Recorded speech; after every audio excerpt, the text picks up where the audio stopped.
ତେବେ ରାଜ୍ୟରେ ଆସନ୍ତା ଅଗଷ୍ଟ 5 ତାରିଖ ପର୍ଯ୍ୟନ୍ତ ଲାଗି ରହିବ ମୌସୁମୀ ଜନିତ ବର୍ଷା। ବିଜୁଳି ଘଡ଼ଘଡ଼ି ସହିତ ଲାଗି ରହିବ ଝଡ଼ ପବନ।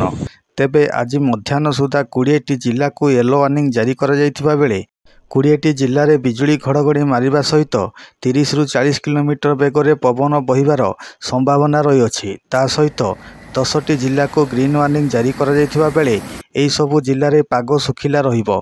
ତେବେ ଚାଲନ୍ତୁ ଜାଣିବା କେଉଁ ସବୁ ଜିଲ୍ଲାରେ ପ୍ରବଳ ବର୍ଷା ହେବା ସହିତ ବିଜୁଳି ଘଡ଼ଘଡ଼ି ମାରିବ ଏବଂ ପବନ ବହିବ।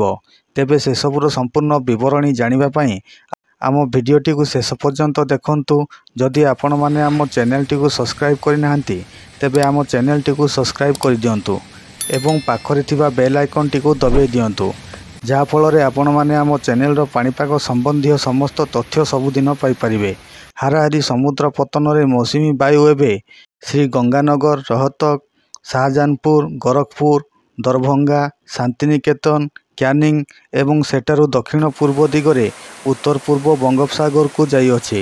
ଉତ୍ତର ଗାଙ୍ଗେୟ ପଶ୍ଚିମବଙ୍ଗ ଏବଂ ସଂଲଗ୍ନ ବାଂଲାଦେଶ ଉପରେ ଉତ୍ତର ବାୟୁ ଘୂର୍ଣ୍ଣିବଳୟ ବର୍ତ୍ତମାନ ଉପ ହିମାଳୟ ପଶ୍ଚିମବଙ୍ଗ ଏବଂ ସିକିମ ଏବଂ ପଡ଼ୋଶୀ ଉପରେ ଅବସ୍ଥିତ ରହିଅଛି ଏବଂ ହାରାହାରି ସମୁଦ୍ର ପତନଠାରୁ 9.4 କିଲୋମିଟର ପର୍ଯ୍ୟନ୍ତ ଉଚ୍ଚତା ସହିତ ଦକ୍ଷିଣ ପଶ୍ଚିମ ଆଡ଼କୁ ଘୂର୍ଣ୍ଣିବଳୟ ସୃଷ୍ଟି କରିଅଛି, ଯାହାଫଳରେ ଆସନ୍ତା ଅଗଷ୍ଟ 5 ତାରିଖ ପର୍ଯ୍ୟନ୍ତ ରାଜ୍ୟରେ କିଛି କିଛି ଜିଲ୍ଲାରେ ବର୍ଷା ଲାଗି ରହିବାର ସମ୍ଭାବନା ରହିଅଛି।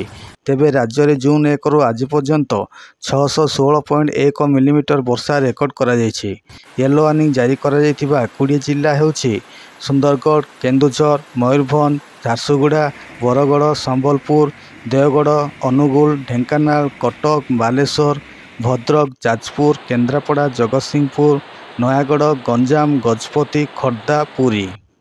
ଏହିସବୁ ଜିଲ୍ଲାରେ ବିଜୁଳି ଘଡ଼ଘଡ଼ି ମାରିବା ସହିତ ପବନ ବହିବ ଏବଂ ମଧ୍ୟମ ଧରଣର ବର୍ଷା ହେବ। ଗ୍ରୀନ୍ ୱାର୍ଣ୍ଣିଂ ଜାରି କରାଯାଇଥିବା ଜିଲ୍ଲାଗୁଡ଼ିକ ହେଉଛି ମାଲକାନଗିରି, କୋରାପୁଟ, ରାୟଗଡ଼ା, ନବରଙ୍ଗପୁର, କଳାହାଣ୍ଡି, ନୂଆପଡ଼ା, ବଲାଙ୍ଗୀର, ସୋନପୁର, କନ୍ଧମାଳ, ବୌଦ୍ଧ। ଏହିସବୁ ଜିଲ୍ଲାରେ ପାଗ ଶୁଖିଲା ରହିବ।